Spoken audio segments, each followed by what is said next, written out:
Bueno, buenas tardes y bienvenidos de nuevo a la factoría. Soy Alejandra Ferrada y esta tarde vuelvo a tener el gusto de moderar este webinar. Todo el equipo estamos encantados de teneros aquí un lunes más. Por supuesto, también, como no, de tener a tres grandes acompañantes como ponentes, que como cada lunes son ellos los que están haciendo de este proyecto una gran experiencia. Desde luego está siendo muy enriquecedora y yo creo que están siendo aportaciones de muchísimo nivel. Hoy lo primero que quiero es agradecer a los tres protagonistas de la tarde, porque yo quedo en segundo plano, ellos son nuestros protagonistas, Majo, Maite y Yared, el querer formar parte del corazón de esta aventura, os lo tengo que agradecer. La verdad que en esta ocasión yo tengo el gusto de conocer a los tres ponentes y ya os adelanto que prepararos y cogeros a la silla porque nos espera una gran tarde por delante. Con lo que ya llevamos de proyecto a las espaldas, poco tengo que contaros, ya son muchos los compañeros que han participado como protagonistas y está siendo un gusto compartir tantas experiencias y tanto conocimiento entre todos los compañeros de farmacia hospitalaria y cada vez más de otras especialidades para cada vez enriquecer más nuestro conocimiento. Con cada nueva ponencia pues se están aportando nuevas ideas y estamos refrescando conceptos, estamos haciendo revisiones de temas muy interesantes y que no debemos dejar olvidados. Así que si para alguno de vosotros los que nos veis esta tarde está siendo el primer contacto con el proyecto, os animo a seguirlo porque merece la pena y creo que le vais a sacar mucho partido. Poco a poco el proyecto de la factoría está siendo una vía para pues, adquirir ese conocimiento que nunca nos sentimos lo suficientemente capacitados para ejercer nuestra tarea diaria sin preocupación. Porque quiero decir, en nuestra especialidad, pues los cambios son constantes, están a la orden del día, siempre hay nuevo conocimiento y es necesario disponer de fuentes donde obtener esta información y que si además nos facilitan la formación y son interesantes y amenas, pues mucho mejor. Así que eso, yo creo que en nuestra profesión, y lo compartimos la idea a muchos compañeros, después de leer muchas opiniones, hay que mantenerse al día y tienen que ir saliendo cosas nuevas y tenemos que seguir manteniéndonos actualizados. Así que eso es lo que os decía, espero que os sirva mucho y os resulte tan interesante como a nosotros. Y la verdad que lo que a mí me está manteniendo el proyecto, me está manteniendo una idea muy clara que yo ya tenía y es que da muchísima fuerza el trabajar en equipo y cada uno de nosotros con nuestro granito de arena estamos construyendo un gran futuro de la farmacia hospitalaria. Por supuesto, os animo a todos a participar como ponentes. Sabéis que en la web tenéis toda la información y podéis contactar fácilmente con nosotros. Y bueno, ya no doy más rodeos, lo que os he dicho, aquí yo no soy la protagonista, tenemos a tres superponentes y así que vamos a empezar la jornada de hoy. En primer lugar, os voy a presentar a nuestra primer ponente. ¿Qué deciros de ella? Ella es Majo Compañ. Majo, como bien sabemos, los que la hemos tenido cerca, es una todoterreno en toda regla. Ella allá donde va demuestra que ella lo vale y no solo como profesional, sino también como persona. Tú en cualquier situación sabes que puedes confiar en ella, que no te va a fallar, que no va a durar un segundo en ayudarte siempre que esté en su mano. Actualmente Majo ejerce de farmacéutica especialista en el Hospital de la Ribera, en Alcira, y se considera una apasionada de todas las áreas de la farmacia hospitalaria. Y es que la verdad es que no ha vivido pocas.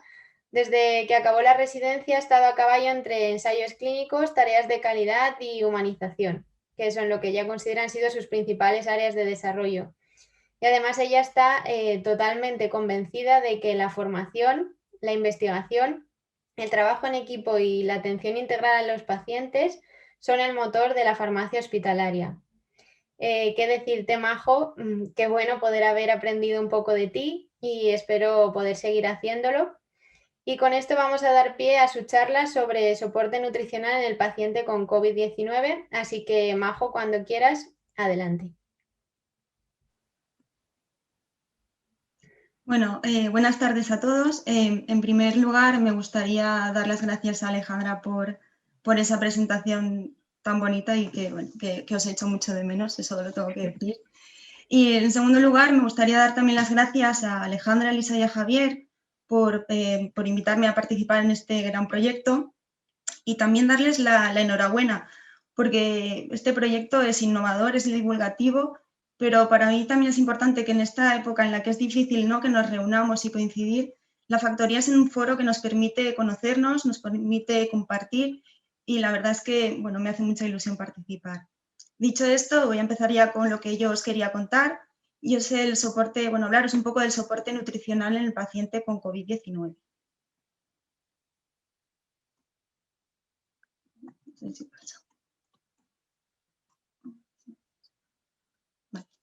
Desde la publicación de las primeras series de pacientes con COVID-19, la obesidad, la diabetes y la desnutrición han sido comorbilidades relacionadas con la mortalidad en este grupo de pacientes. Un paciente con COVID-19 malnutrido se ha asociado a un mayor riesgo de evolución desfavorable. Además, la propia enfermedad puede generar desnutrición. El cuadro clínico de la COVID se caracteriza por la presencia de fiebre, dificultad respiratoria, alteraciones del gusto y del olfato, anorexia, disfagia, taquipnea y alteraciones gastrointestinales. Todo ello puede influenciar o impactar negativamente en el estado nutricional del paciente.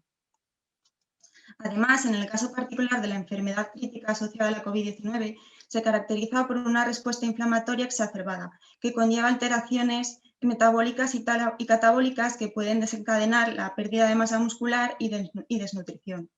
En la fase crítica de la enfermedad, se puede llegar a perder hasta 1 kilogramo de masa muscular al día. Y esto se debe a la proteólisis activa que tiene lugar o que se trata de movilizar las proteínas y los anticuerpos del músculo para utilizarlos en la síntesis de proteínas de fase aguda, en la síntesis de anticuerpos y de otros mediadores. Tan importante es esta influencia del estado nutricional en la evolución de los pacientes que muchas de las sociedades científicas relacionadas con la nutrición clínica, tanto a nivel nacional como internacional, han emitido sus recomendaciones en el soporte nutricional de estos pacientes, tanto a nivel de atención primaria, como a nivel de hospitalaria. Y dentro del nivel hospitalario han diferenciado entre los pacientes críticos y los no críticos. A mí lo que me gustaría era resumir un poco estas recomendaciones, centrándonos en los pacientes hospitalizados y también destacar los puntos importantes del soporte nutricional en estos pacientes. Primero, comentar 2 recomendaciones generales. La primera de ellas es el cribado nutricional. Es importante realizar un cribado nutricional en todos los pacientes infectados y especialmente en aquellos de mayor riesgo como son los ancianos o los pluripatológicos. Recomiendan que este cribado se lleve a cabo entre las 24 y 72 horas del ingreso. En función del riesgo que resulte de ese cribado, pues la atención o el seguimiento debe ser más precoz y más intensivo.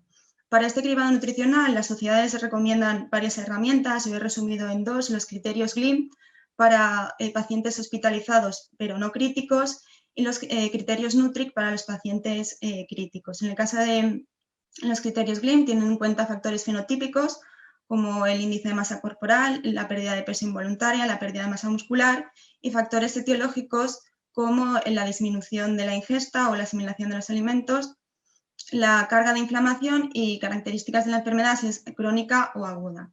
En el caso de los criterios o de la escala NUTRIC, tiene en cuenta factores como la edad, los valores de las escalas Apache y SOFA, el número de comorbilidades, los días de hospitalización hasta la UCI y el valor de interleucina 6.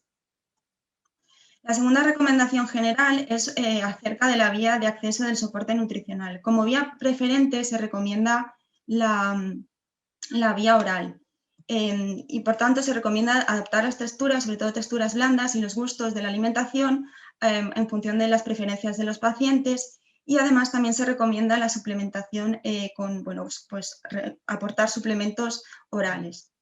En el caso que con esta vía oral adaptada o adaptada a las características del paciente no se cubra entre el 50 y 65% de los requerimientos en el periodo de 4 o 7 días, estaría indicado iniciar la nutrición enteral. Y en el caso de que esta nutrición enteral esté contraindicada o a pesar de estar ya de 4 a 7 días con la nutrición enteral no alcancemos ese aporte del 50-65% del gasto energético total, estaría indicado iniciar la nutrición parenteral. Tanto la nutrición enteral como la parenteral se puede administrar de forma complementaria, es decir, pues cubriendo para cubrir parte de los requerimientos, o si es la única vía de acceso, pues como una nutrición total. Como he dicho, hay algunas situaciones en que la nutrición enteral puede estar contraindicada. Muchas de estas situaciones se pueden dar en los pacientes con COVID-19, como es la inestabilidad hemodinámica, la hipoxemia descompensada, la hipercapnia, la acidosis severa o un sistema digestivo no funcional. Además, en el caso de los pacientes con ventilación no invasiva, mecánica no invasiva, hay que valorar individualmente la indicación de iniciar la nutrición enteral o no, porque se pueden producir fugas debido al mal ajuste de la mascarilla por la sonda nasogástrica y además la dilatación gástrica que se produce al tener contenido en el estómago puede afectar a la función diafragmática y comprometer la eficacia de la ventilación. En los pacientes críticos se recomienda un inicio precoz de la nutrición enteral, entre las 24 y 36 horas de la admisión en la unidad o en las 12 horas posteriores a la intubación y conexión a la ventilación mecánica. Y esto es porque se ha demostrado que una nutrición enteral temprana mejora la supervivencia, reduciendo la incidencia de complicaciones infecciosas. Además, en los pacientes con insuficiencia respiratoria o distrés respiratorio que requieren de la posición de cúbito prono para mejorar la oxigenación y aumentar el aclaramiento de las secreciones bronquiales, la nutrición enteral no es una contraindicación, pero sí es verdad que se recomiendan una serie de medidas para reducir el riesgo de aspiración. Entre estas medidas se encuentra elevar el cabezal de la cama entre 10 y 25 grados, antes de movilizar al paciente, parar la nutrición enteral y aspirar el contenido gástrico. Algunas sociedades indican que parar la nutrición y realizar el aspirado debe realizarse 1 hora antes aproximadamente de la movilización. También se recomienda la utilización de procinéticos y controlar el residuo gástrico. En este punto, la verdad es que no hay consenso en la frecuencia de control. Hay algunas sociedades que dicen que 1 vez al día, otras que cada 8 horas, otra que cada 6. Y tampoco hay consenso en el volumen máximo que se considera tolerable. Las cifras bailan entre los 200 mililitros de mínimo hasta un máximo de 500 mililitros de residuo. Y el último mecanismo sería la utilización de una sonda postpilórica. Pero es verdad que en la práctica este punto no se utiliza demasiado porque su principal limitación es la dificultad de la técnica para colocar la sonda. Por tanto, en principio, la recomendación es no iniciar la nutrición parenteral hasta que no se hayan agotado todas las estrategias para maximizar la tolerancia a la nutrición enteral. Pero es cierto que el grupo de pacientes con COVID-19 puede tener un inicio más frecuente y precoz de la nutrición parenteral debido a una intolerancia digestiva multifactorial y también a la restricción de uso de sondas postpilóricas. Entrando ya de lleno en lo que serían los requerimientos de aportes, empezaremos con las recomendaciones sobre los requerimientos de energía o de kilocalorías. Las sociedades científicas hacen referencia a 3 métodos para calcular los requerimientos: la calorimetría indirecta, el uso de ecuaciones o fórmulas y los cálculos en función de las kilocalorías que ellos recomiendan. El primer método es la calorimetría indirecta, es el método de referencia, es el gold estándar, pero en la práctica es poco usada por los recursos materiales y personales que requiere, y además la mayoría de las sociedades lo contraindican debido a que supone un aumento de la exposición de los profesionales sanitarios al virus. El segundo método sería la utilización de ecuaciones. Existen diversas ecuaciones en función un poco de las características del paciente. Es cierto que las sociedades científicas no apuestan por hacer una en concreto, sino que recomienda que se utilicen la que esté estandarizada en el centro o la que se considere más útil en cada centro, siempre que se garanticen las kilocalorías que ellos recomiendan, que en el siguiente punto veremos. Sobre las ecuaciones, yo quería comentar la de Penn State, porque es verdad que es la que, según las sociedades, estima de una forma más aproximada el gasto energético total en los pacientes críticos con ventilación mecánica invasiva, teniendo en cuenta variables como el peso real, la talla, la edad, el sexo, la temperatura máxima en las últimas 24 horas y el volumen minuto expirado en litros minutos que se puede sacar de la máquina de ventilación. El último punto serían probablemente las recomendaciones de las sociedades científicas. Hacen una serie de recomendaciones en función de si son pacientes críticos o no críticos, de kilocalorías, kilogramo día. El peso que se debe utilizar es el peso habitual si el índice de masa corporal es menor a 30, el peso corporal ajustado si el IMC es mayor a 30 y el peso ideal en el caso de que el IMC sea superior a 40. En el caso de los pacientes no críticos, las sociedades científicas, entre unas y otras, pues se puede decir que manejan un margen de kilocalorías de 20 a 30 kilocalorías. La mayoría coinciden en recomendar 25 kilocalorías, 25-27 kilocalorías kilogramo día y 30 kilocalorías en el caso de los pacientes más graves o de mayor riesgo. Siempre teniendo en cuenta de tomar las medidas necesarias para prevenir el síndrome de realimentación. En el caso de los pacientes críticos se maneja unos valores más amplios de 15 a 30 kilocalorías kilogramo día, pero es cierto que este margen tiene en cuenta un aporte progresivo de kilocalorías. Recomiendan de forma bastante generalizada iniciar a 20 kilocalorías kilogramo día durante 3 días para continuar a partir del cuarto día con 25 kilocalorías kilogramo día y ya en fase de recuperación aumentar a 30 kilocalorías kilogramo día. Es importante que a la hora de calcular los requerimientos que son necesarios, ¿no? y que debe aportar la nutrición, se deben tener en cuenta las kilocalorías que aportan fármacos como el propofol y el clevedipin. Para recordar muy brevemente el síndrome de realimentación, los pacientes con mayor riesgo son los pacientes malnutridos o aquellos que están sin ingerir alimentos más de 5 días o con una ingesta que supone menos del 60% del gasto energético total. Para prevenir este síndrome es necesario monitorizar niveles de potasio, fosfato y magnesio previo al inicio para, si es necesario, suplementarlos y también durante los 3 primeros días de la nutrición. Además, hay que iniciar este aporte con un 25% de los requerimientos e ir aumentándolos progresivamente a lo largo de una semana. La última medida sería suplementar tiamina al menos durante una semana.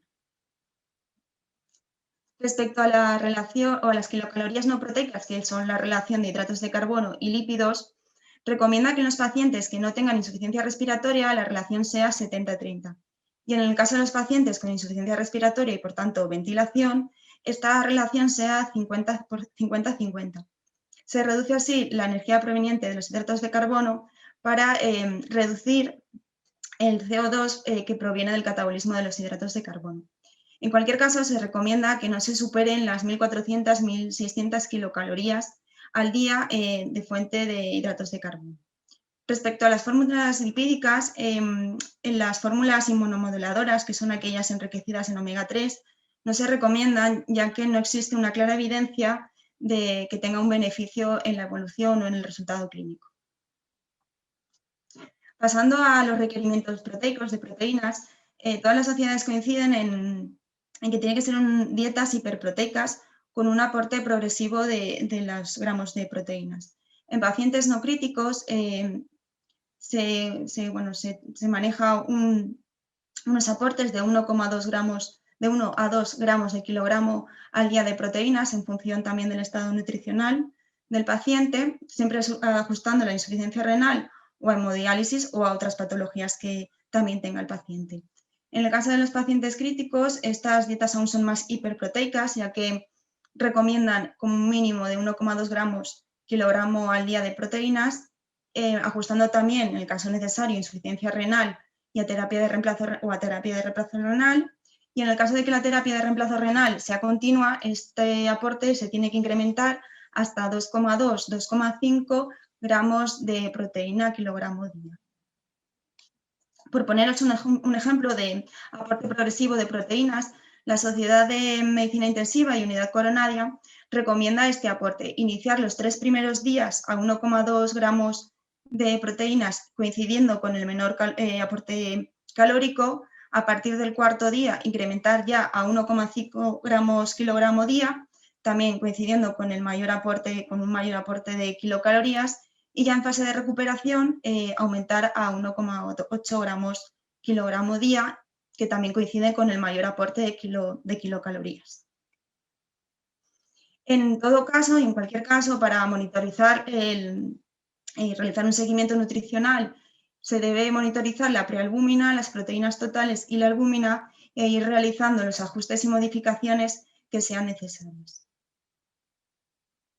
Respecto a los requerimientos de electrolitos, la recomendación es cubrir los requerimientos generales o estandarizados e individualizar la nutrición en función de la analítica y las alteraciones que se puedan determinar.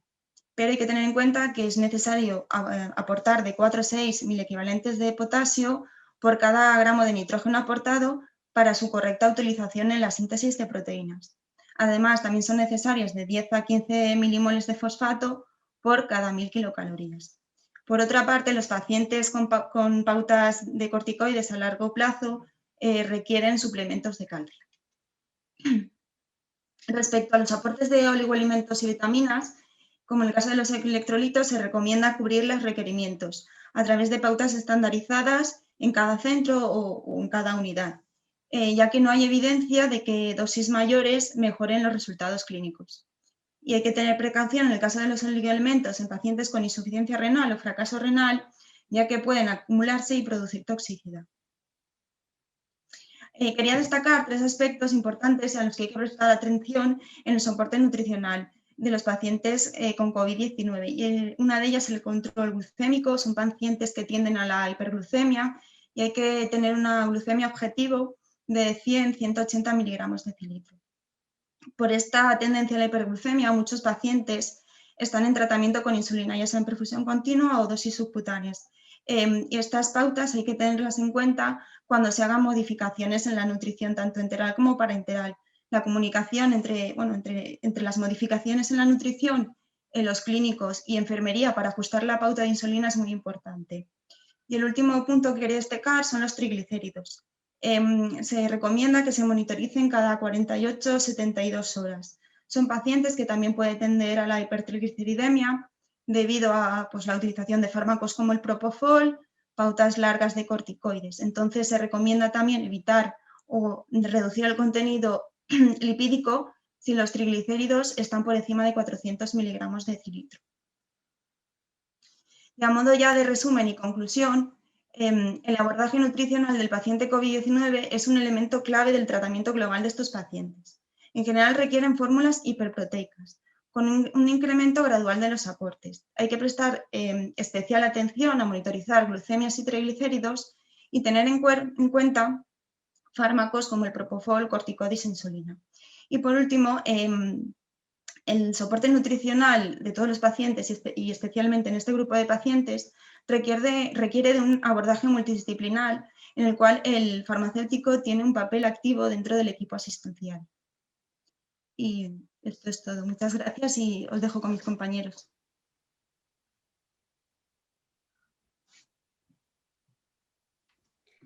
Muy bien, Majo, muchas gracias.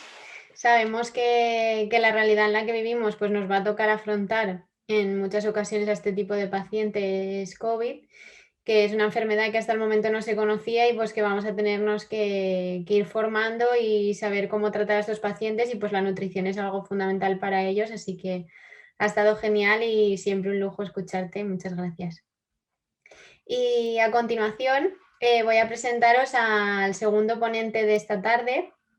Él es Jared González y la verdad que si tuviera que plasmar cómo puede ser que en una sola persona se junten el desparpajo, las ganas de trabajar, de aprender y de formar equipo con una gran capacidad de transmitir, pues yo creo que tendría que aparecer ahí en un huequecillo Jared y asomarse a decirnos, hey, que yo tengo todo esto. Que aparte de por ya conocerle y pues que en poco tiempo que le conozco ya sabes que él reúne esto como persona, pues él nos cuenta que está recién salido del horno como especialista, como yo, es mi coR, aunque mantiene el alma de residente vivo, eso no se lo puede ocultar a nadie, y tiene gran pasión e ilusión por la farmacia hospitalaria. Además, él es una persona curiosa, inquieta, alegre, También es cinéfila y basket lover, familiar, y según él no nos dice que un poco, sino muy friki, que le encantan las tecnologías, y la verdad que esto hoy en día sabemos que más que ser friki es un puntazo. Ojalá nos encantaran a todos. Y él dice que ya desde pequeño pues siempre estaba enganchado a alguna maquinita. Y los caminos que le va a abrir ahora, que le guste todo esto, no lo sabía el Yare de pequeñín. Y mira qué casualidad, pues que de algo tan interesante como los recursos digitales para farmacia hospitalaria es de lo que nos viene a hablar hoy. Y él, por último, en su presentación personal nos habla sobre su filosofía. Su filosofía consiste en que el talento es limitante y no es suficiente, y lo que hace que uno tenga éxito es el compromiso, la constancia y el trabajo en equipo, que al final la unión es lo que hace la fuerza. Yo no puedo estar más de acuerdo contigo, Yaret. Te mando toda mi fuerza, aunque sé que no la necesitas porque ya lo vales. Es tu turno y ya cuando quieras puedes empezar.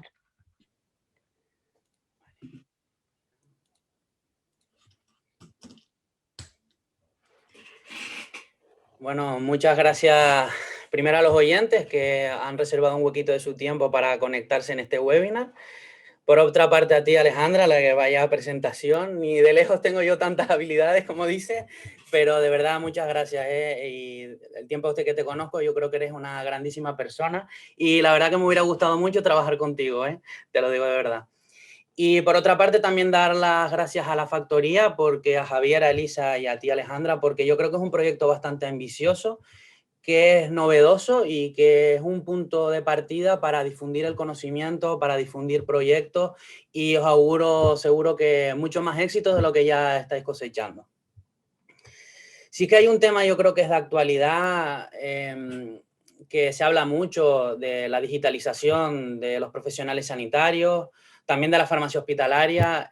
Lo que tenemos que entender es que no es un concepto meramente tecnológico, sino que también es un punto de inflexión, un cambio de enfoque, de una manera de pensar totalmente diferente, que nos ayude y nos haga mucho más eficientes en nuestros puestos de trabajo.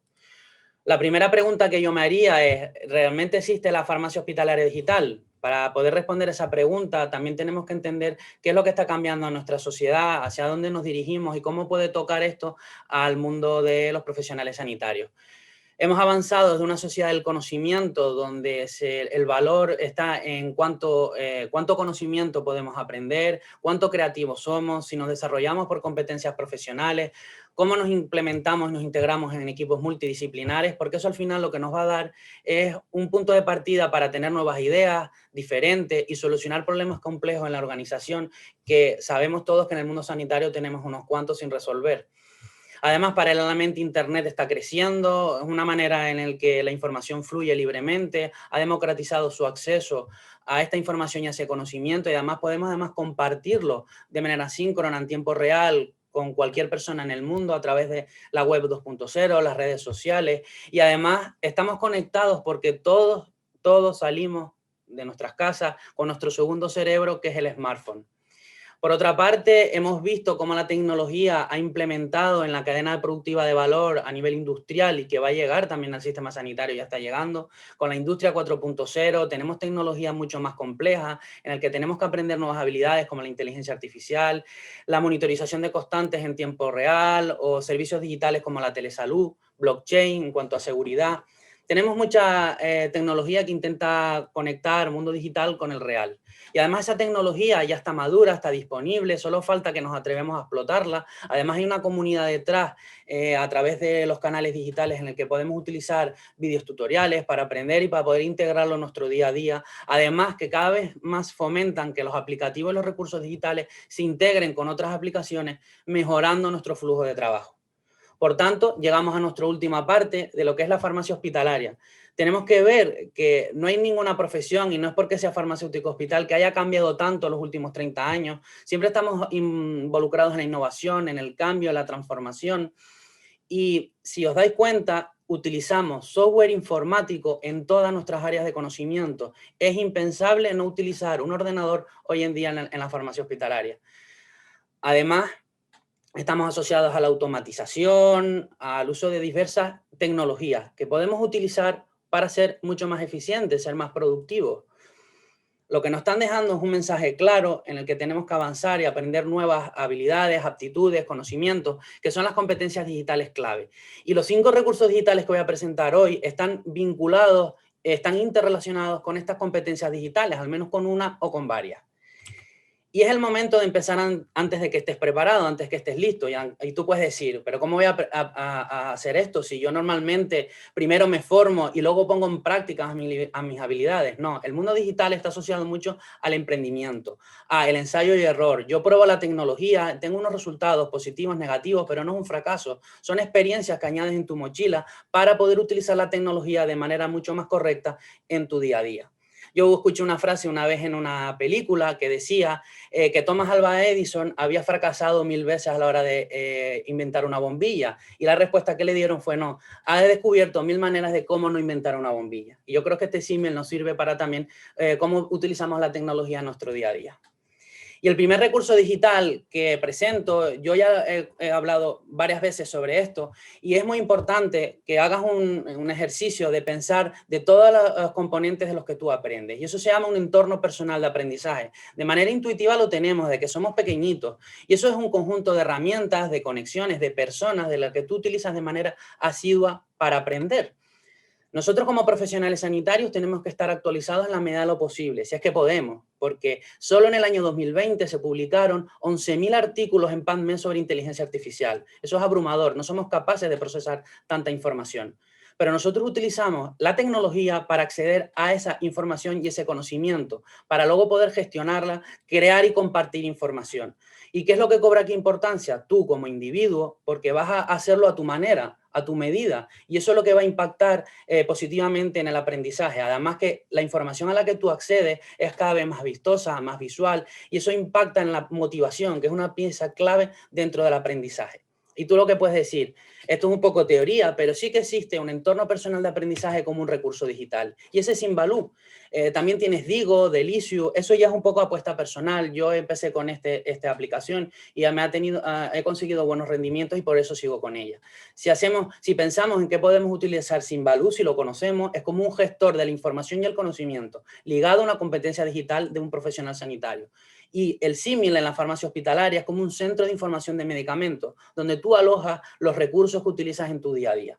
Esto es un ejemplo del Simbaloo que yo creé de residente cuando roté en el área de gestión, donde sería el de unidosis. Yo creé Simbaloo por áreas temáticas y esto es lo que se llama un webmix. Y cada celdita de esta es un bloque, donde tú puedes añadir dentro de estos bloques subbloques organizados por áreas temáticas de conocimiento.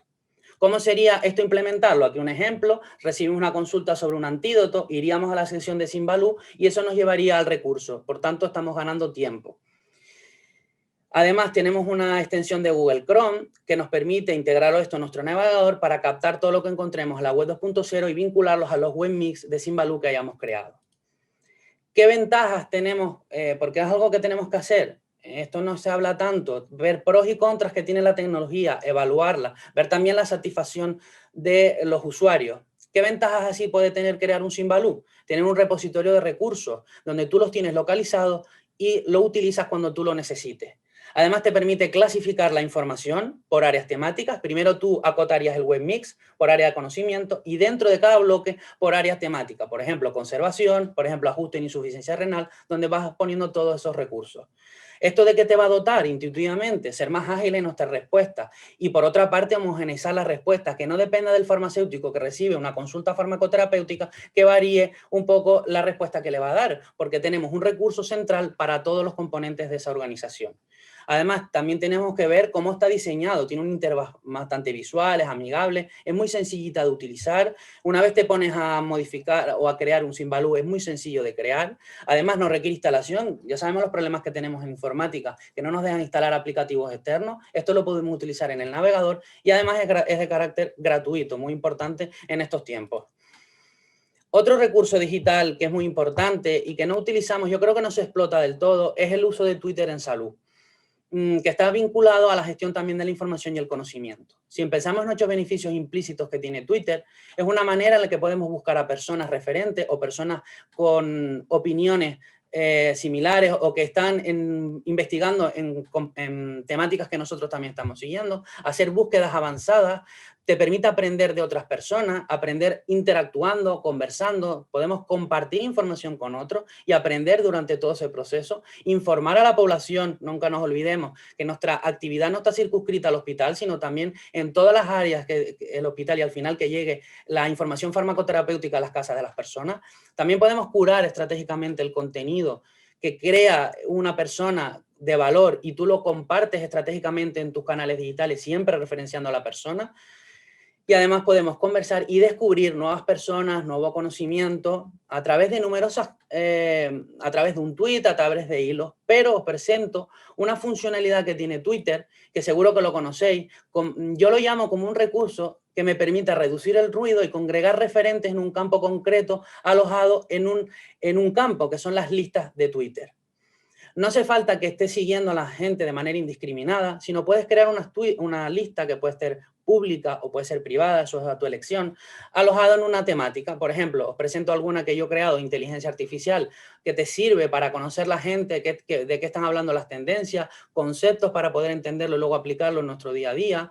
Esta famosa de farmacéuticos de urgencia, que te sirve para consultar de qué están hablando, de paper, de artículos, de cosas que están hablando en el campo de la farmacia hospitalaria de emergencia. O por ejemplo esta de Clinical Pharmacy, que creó Alfredo, donde puedes ver farmacéuticos clínicos que están alojados en esa lista. ¿Dónde puedes conseguir la lista? Cuando entras en el timeline de Twitter, a la parte izquierda tienes las listas donde tú puedes crearla. Pero si tú no quieres crear, también puedes seguir el de otras personas. Entrarías en su perfil, accederías a sus listas, leerías lo que pone aquí en la descripción y le darías a seguir si te interesa. Y es una muy buena manera para poder reducir ese ruido, que hay mucho en Twitter y cada vez más. Muchas veces yo lo que veo es que la gente se obsesiona con su timeline, cuando tenemos opciones como la búsqueda avanzada o las listas para evitar infoxicarnos. Internet es verdad que ha permitido que la información funda y difluya, pero tiene por contra una serie de negatividad, que nos abruma la cantidad de conocimiento a la que podemos acceder y eso nos puede generar frustración. Y estos aspectos pueden intentar reducir esa infoxicación sanitaria. Y alineado con esto, tenemos que tener en cuenta y en la cabeza que hay que gestionar esa información de manera inteligente, aprendiendo a buscar, filtrar, capturar y almacenar estratégicamente con los canales digitales, en los artículos, en blogs o lo que saquemos de las revistas científicas. Y uno de los aspectos más importantes es filtrar la información. Uno de los recursos digitales muy interesantes es que te hagas un lector de RSS. Un ejemplo, Feedly, que es el que yo más utilizo. Esto es uno que hice rápido para hoy, para que vean un poco cómo funciona. Tiene también una extensión para Google Chrome. Esto es lo que te mostraría Feedly cuando tú te haces la cuenta. En la parte de esta izquierda veríamos lo que sería organizado por áreas temáticas de conocimiento y esto sería como un timeline de Twitter de lo que tienes pendiente para leer. Tú leerías el abstract, si te interesa, pulsa y si no, lo eliminas. ¿Qué ventajas tiene hacerte un lector de RSS? Primero, intentar actualizarte, que ya sabemos que es complicado. Tener inmediatez en la información, además de manera inteligente y como tú quieres, según el área temática en el que tú te quieras formar, porque tú le vas a decir a Feedly de qué revistas o qué búsquedas inteligentes quieres que te suscribas. Además, te permite organizar, por colecciones y eso sistematiza la organización del conocimiento. Además, tiene una interfaz que te permite visualizar por diferentes formatos, que es agradable a la vista.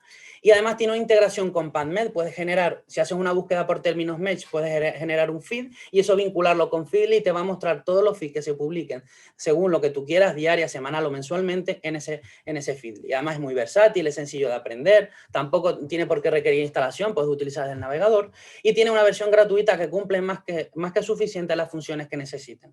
Sí que es verdad que, por ejemplo, gente que se dedica a la documentación, a la bibliografía, te dice que normalmente ellos van a versiones de pago porque no pueden, porque gestionan muy ingentes cantidades de información. Pero yo creo que desde la farmacia hospitalaria podemos utilizar la versión gratuita en principio.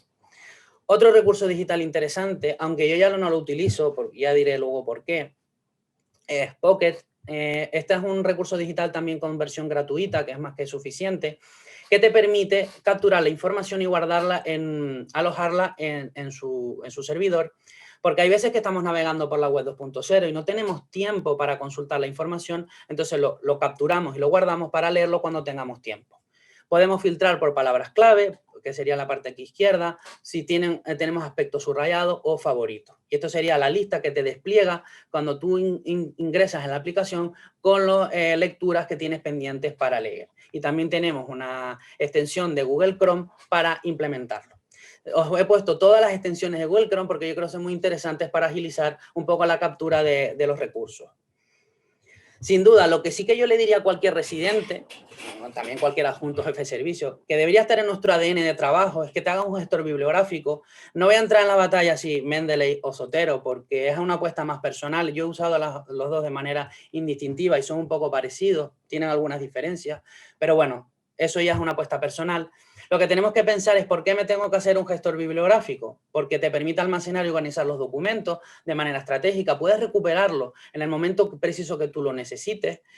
Además, puedes vincularlo, también tenerlo en Dropbox o donde tú quieras, pero es una muy buena estrategia porque además te permite gestionar la importación y exportación de citas bibliográficas en el formato que tú quieras, realizar anotaciones sobre los documentos que vas cargando y además permite un uso a tu medida, que al final es lo que nosotros queremos con los recursos, que se adapten a nuestras necesidades dentro de nuestro flujo de trabajo o a nivel personal.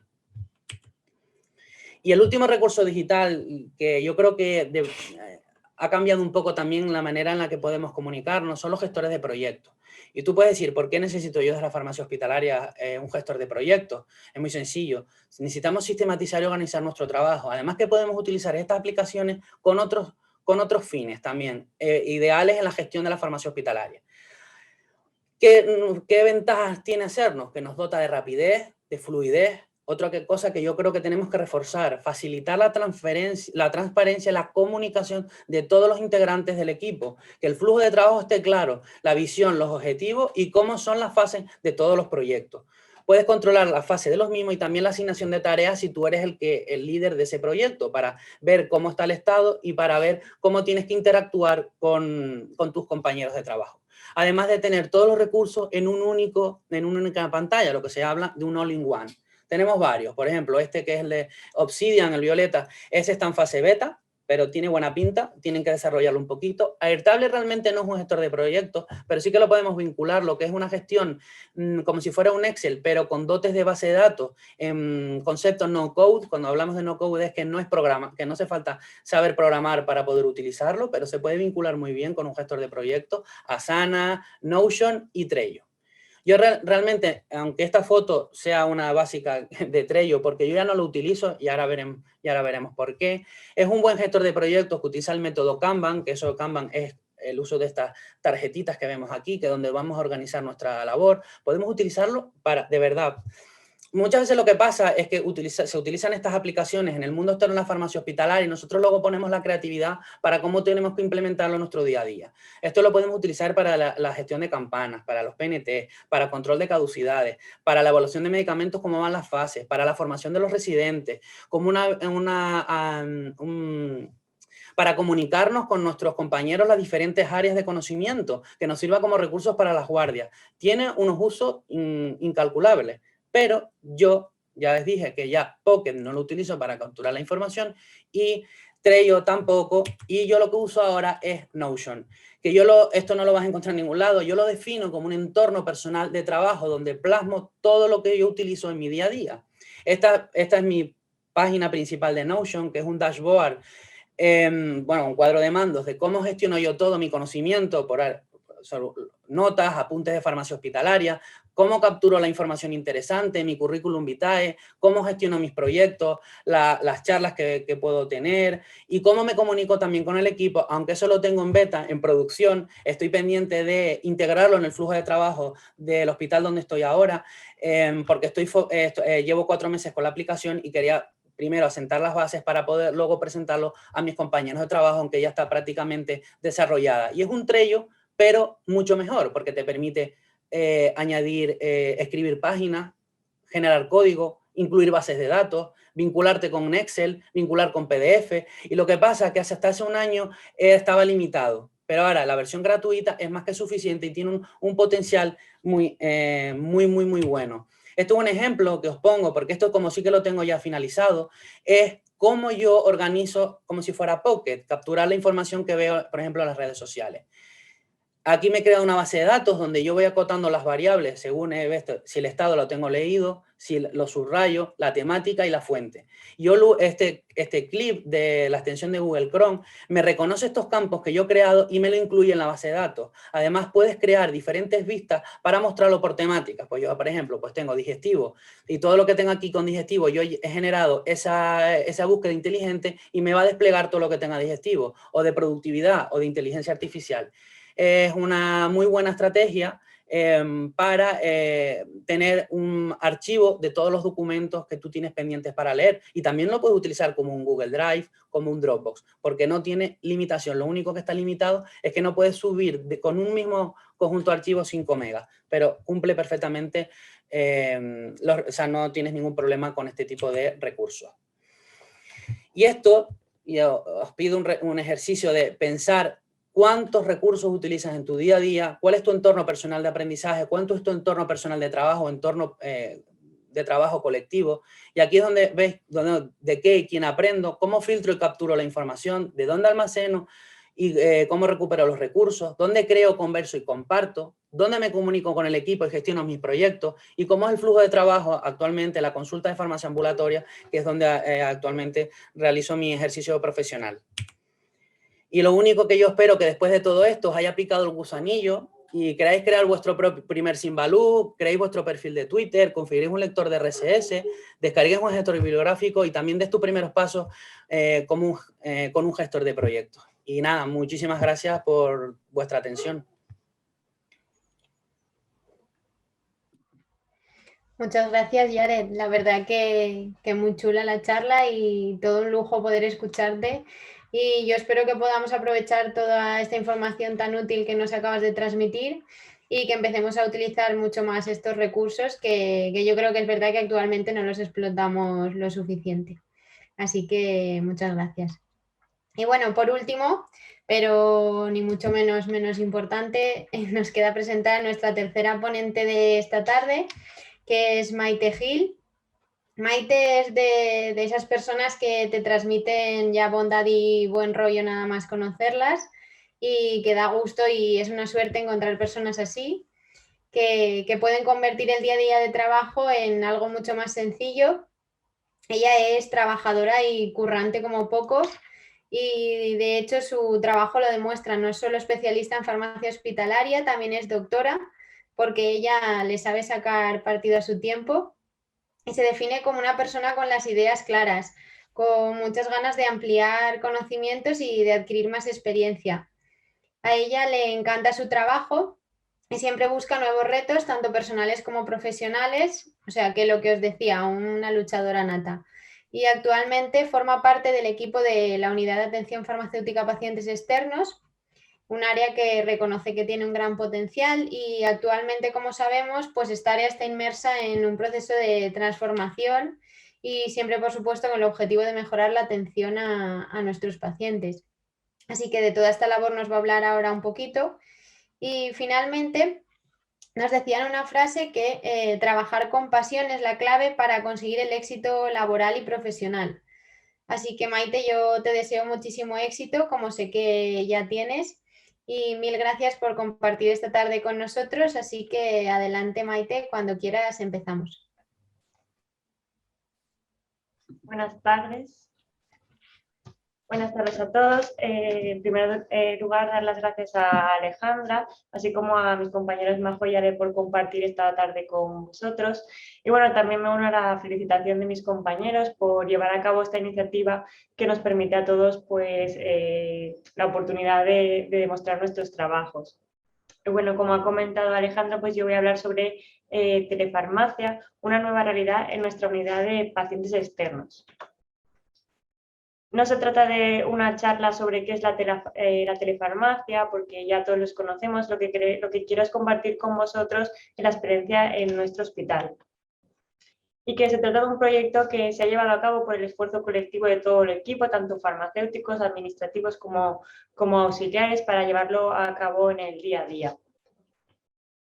Así como sabemos, el aumento creciente de los pacientes en la unidad de pacientes externos pues ha ocasionado que desde hace años tengamos una saturación en nuestras consultas, con elevados tiempos de espera por parte de los pacientes, así como de una presión asistencial en nuestro día a día. Y esto sabíamos que tenía que cambiar, pero era un modelo insostenible, pero también sabíamos que necesitábamos recursos económicos, así como recursos humanos y además un marco legal que nos avalara para seguir avanzando. Con la pandemia hemos tenido la ocasión de introducir aquello que ya sabíamos que teníamos que incorporar, pero que para mejorar la asistencia a los pacientes, pero que no nos dejaba avanzar por la legislación. Ya conocemos experiencias previas puntuales de otros compañeros nuestros, pero sin embargo había un vacío legal que no nos permitía avanzar. En la Comunidad Valenciana ya disponíamos antes de la pandemia de una instrucción que era la instrucción 6 del 2018, en la que ya se nos permitía organizar una organización flexible para tener un proceso más eficiente y primar la atención en proximidad al paciente, con el objetivo de reducir los tiempos de espera y evitar la saturación de nuestras unidades. Con la pandemia, esta normativa ha avanzado a nivel nacional y nos ha permitido introducir la telefarmacia en nuestros medios. Así, estos conceptos de telemedicina, telefarmacia y teleasistencia pues, han transformado los sistemas sanitarios y se han demostrado las ventajas que aporta para nuestros pacientes, por lo que estos conceptos ya se han implantado como una nueva forma de abordar la asistencia sanitaria. Como nos pasó a todos en marzo del 2020, pues llegó el caos a nuestros servicios, pero esto también nos ofreció una oportunidad para innovar en nuestros servicios de farmacia.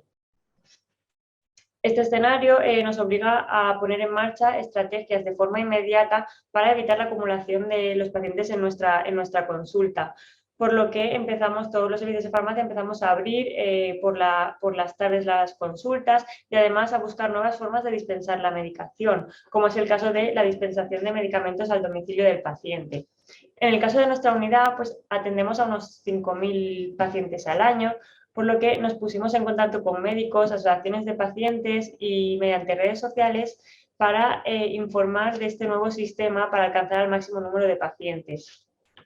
Por lo que fuimos adaptando los protocolos a las circunstancias de cada día para realizar la dispensación a domicilio de los pacientes. A su vez, todo nuestro colectivo también se puso en marcha rápidamente y la SEF en mayo del 2020 presentó el marco estratégico en telefarmacia del proyecto MAPEX como punto de partida para todos los servicios de farmacia y tener un marco común de la telefarmacia en los servicios. En consonancia con este modelo, también se encuentra el modelo CMO, en el que ya incluía un acercamiento de la medicación al paciente, aprovechando otras estructuras sanitarias, como fueron los centros de salud o las oficinas de farmacia. Y a su vez también se encuentra en consonancia con esto el objetivo de la SEP de llevar a cabo servicios de farmacia más humanizados y más humanizadores. Y en esta línea se encontraría la telefarmacia como mejora de la asistencia a los pacientes. Las principales aplicaciones de la telefarmacia no difieren de lo que ya hacíamos presencialmente en nuestras unidades, ¿no? Que eran el seguimiento de los pacientes, la formación e información a pacientes, la coordinación con el equipo asistencial y la dispensación y entrega informada de medicamentos. Por lo tanto, durante este año, semana tras semana, hemos ido adaptando nuestros modelos y detectando a los pacientes que se pueden beneficiar de este programa.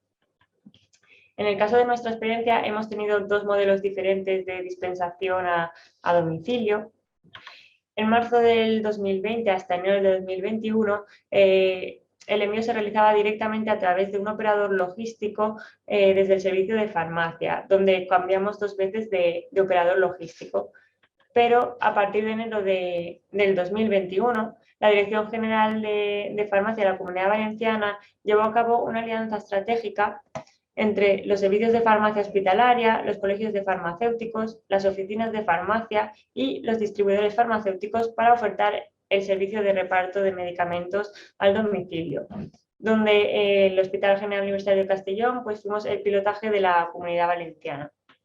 En este modelo destaca que el paciente debe elegir si quiere que la medicación, el farmacéutico se lo lleve al domicilio o directamente recogerlo en la oficina de farmacia. Es importante establecer las condiciones del modelo. En nuestro caso disponemos de dos tipos de citas.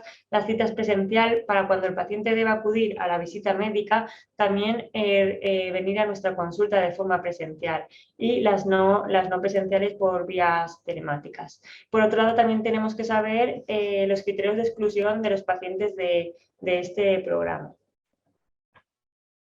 En cuanto a la selección de pacientes, como marca el marco estratégico de telefarmacia, sabemos que no hay que acotar por patologías concretas, sino que tenemos que valorar y dirigir según las necesidades de cada paciente, y no solo por factores clínicos, sino también por desplazamientos al hospital, dependencia del paciente, por lo que hay que aplicar modelos de estratificación de los pacientes.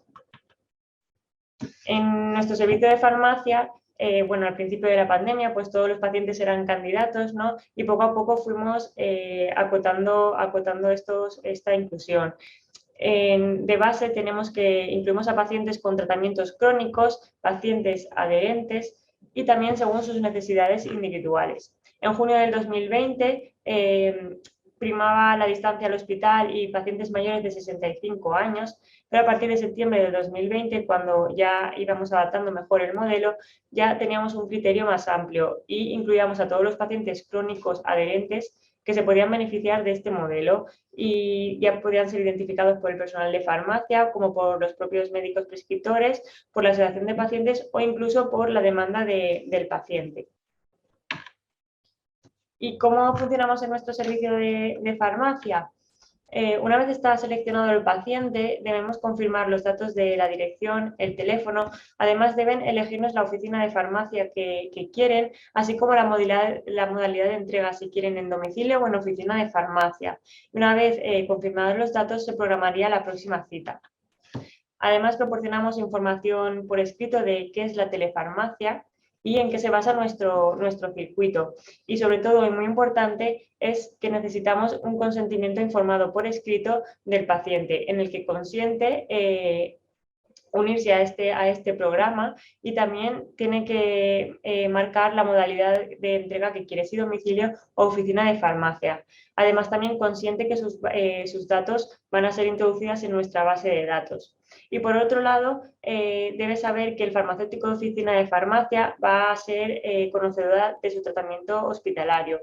Y por último, que el farmacéutico de hospital va a realizar seguimiento farmacoterapéutico por vía telemática. En nuestro día a día, el administrativo contacta con el paciente y confirma el día de la entrega. Cuando están confirmados, pasaría al farmacéutico, que es el que revisa la historia del paciente, ¿no? Valida la prescripción y ya, si procede, realiza atención farmacéutica y se registraría en la historia clínica. 2 días antes enviamos la previsión de medicación al Colegio de Farmacéuticos para que el colegio coordine con las oficinas de farmacia que el paciente ha elegido.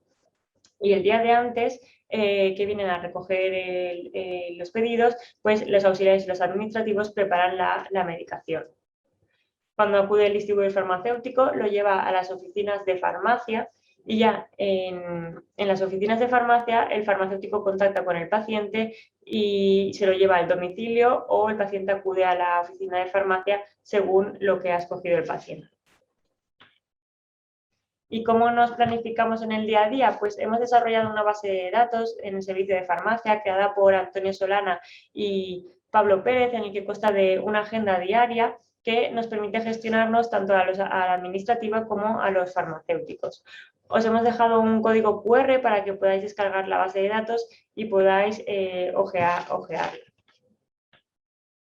Además, a partir de esta base de datos también obtenemos toda la documentación necesaria para el envío, que es el consentimiento del paciente, el albarán individualizado, así como también el listado que tienen que preparar las auxiliares y los administrativos, y una etiqueta para cada paquete.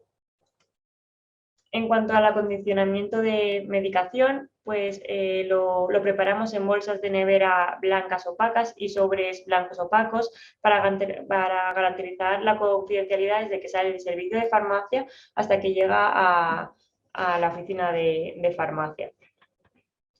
Una vez en la oficina de farmacia, el farmacéutico debe abrir el sobre, comprobar los datos del paciente y la medicación y contactar con él para entregárselo ya sea en la oficina de farmacia o en el domicilio. Además, en cuanto a la trazabilidad, el Colegio de Farmacéuticos ha desarrollado un aplicativo en el que nos permite saber en todo momento dónde se encuentra el paquete desde que sale de nuestro servicio hasta que llega a manos del paciente. Y los resultados que tenemos hasta ahora, pues bueno, estos son los resultados desde que tenemos la base de datos, en el que hemos incluido 981 pacientes y hemos realizado unos 4.000 envíos de medicamentos. Y ya prácticamente todos los pacientes se encuentran en el nuevo modelo de oficina de farmacia.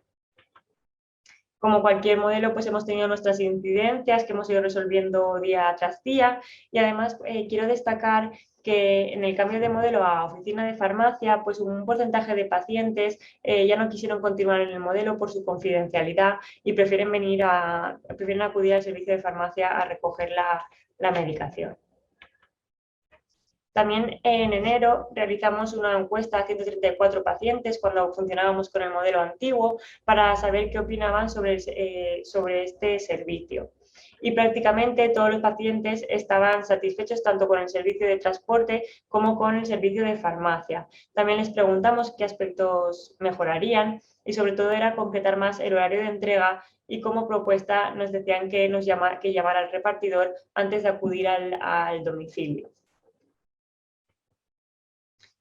Y todo esto hemos ido resolviéndolo como hemos podido durante este año, ¿no? Porque sabemos que este programa tiene ciertas limitaciones, ya que necesitamos cambios legislativos, incorporar nuevas tecnologías y sobre todo pues necesitamos financiación y recursos humanos, porque aunque disminuya la carga presencial, no significa que quite tu trabajo, sino que suma más trabajo y se necesita personal.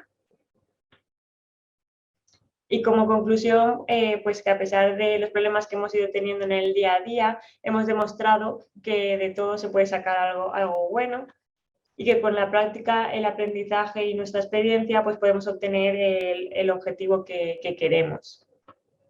Y bueno, hasta aquí la experiencia que queríamos compartir con vosotros y quiero agradecer a Esther, a Antonio, a Aarón, a Julia, a Raúl y a toda la farmacia del Hospital General por su participación incansable en este proyecto para sacarlo en el día a día. Y muchas gracias.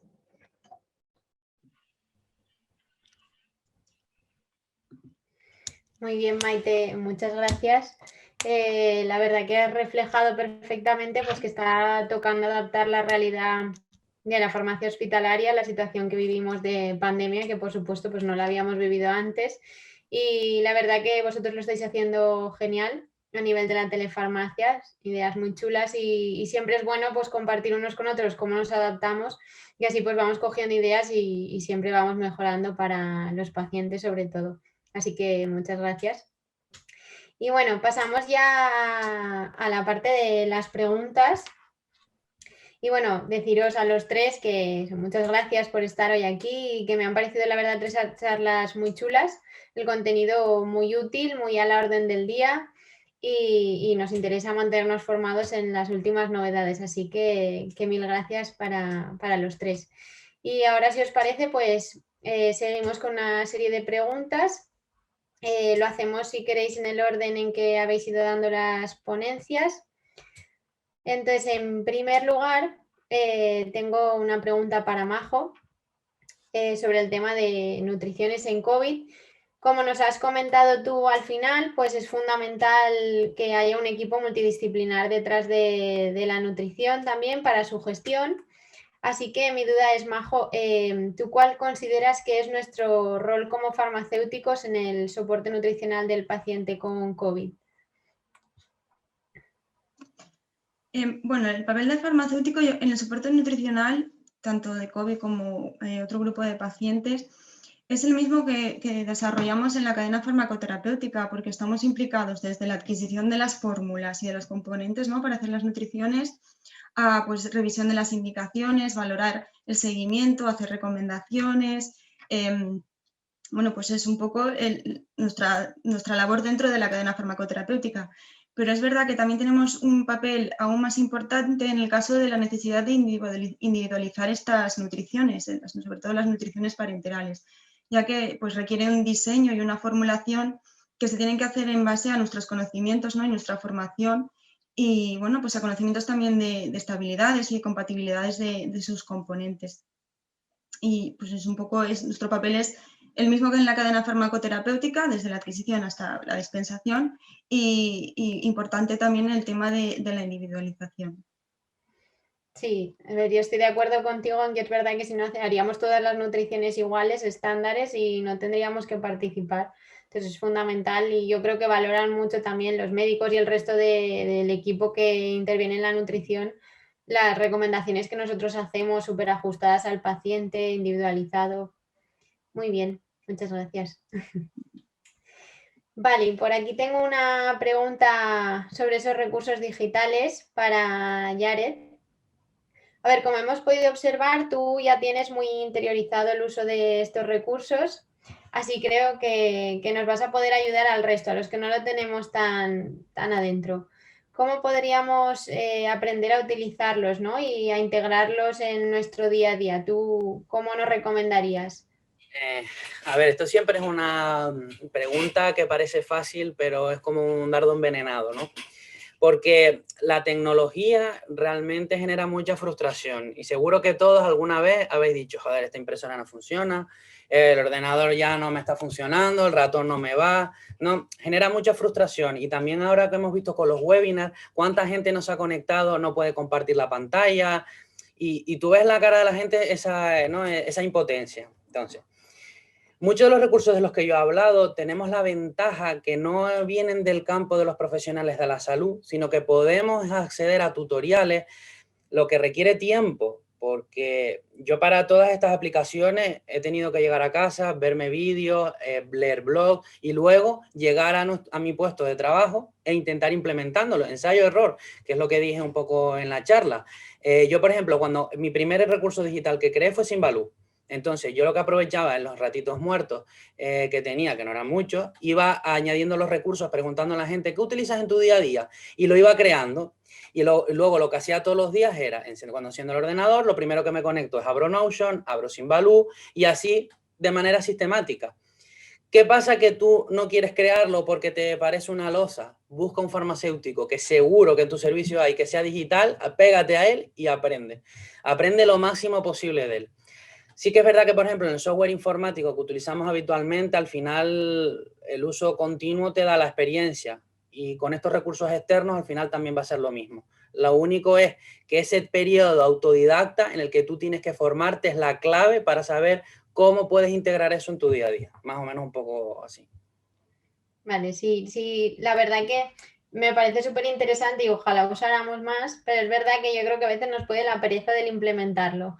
Y yo creo que lo ves muy chulo, y ya que lo veo hecho en ti, pues lo veo muy útil, pero claro, luego lo que nos cuesta es dar el empujoncillo, ¿no? Pero yo creo que poco a poco, conforme le vas viendo la utilidad, te pica el gusanillo y al final, con práctica, pues sí, lo aprendes. Muy bien, muchas gracias. Y ya para terminar, tengo una pregunta para ti, Maite. Una pregunta que nos surge, porque claro, vivimos en esta situación actual, pero esperamos que no dure para siempre.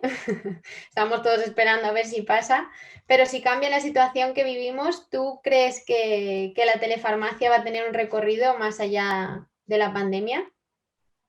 Yo creo que sí, porque bueno, las limitaciones son menores a las ventajas que hemos visto, ¿no? Que disminuye los desplazamientos al hospital de los pacientes.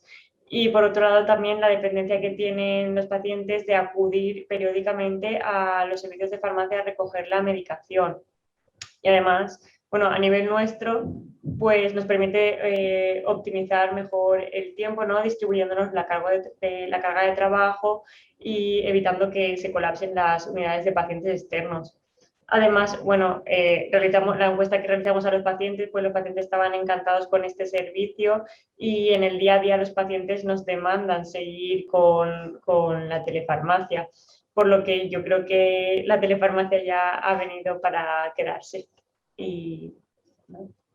Sí, sí, yo creo que conforme lo están viviendo también ven que es cómodo para nosotros lo que tú dices, para organizarnos y que no se creen ahí las colas de pacientes pobres esperando y para ellos porque les es más cómodo, bueno, pues si lo recogen más cerca de su casa, evitan desplazamiento o pedirse horas en el trabajo y todo lo que les causaba, yo creo que beneficioso para todos. Estoy de acuerdo contigo. Bueno, pues parece que no tenemos más preguntas por aquí. Así que, bueno, vamos a dar por terminada la tarde de hoy. Ha sido un placer, de nuevo os digo, compartir la tarde con vosotros tres, y Maite, Majo y Yaret, y por supuesto con todos los que habéis estado ahí acompañándonos esta tarde, que espero que la hayáis disfrutado también. Como ya sabéis, en un día o a lo sumo 2 tendréis las charlas en la página web, en lafactoria.com, por si queréis repetirlas, si queréis revisar detalles o compartirla con los compañeros. Y bueno, por lo que os decía, espero que haya sido una tarde muy productiva. Me han parecido 3 charlas geniales y como siempre animaros a todos a participar y a repetir experiencia, y a través de la web ya sabéis que os podéis poner en contacto fácilmente con nosotros y estaremos encantados de recibiros. Nada más, nos vemos el lunes que viene y buenas tardes a todos y gracias por haber compartido este rato.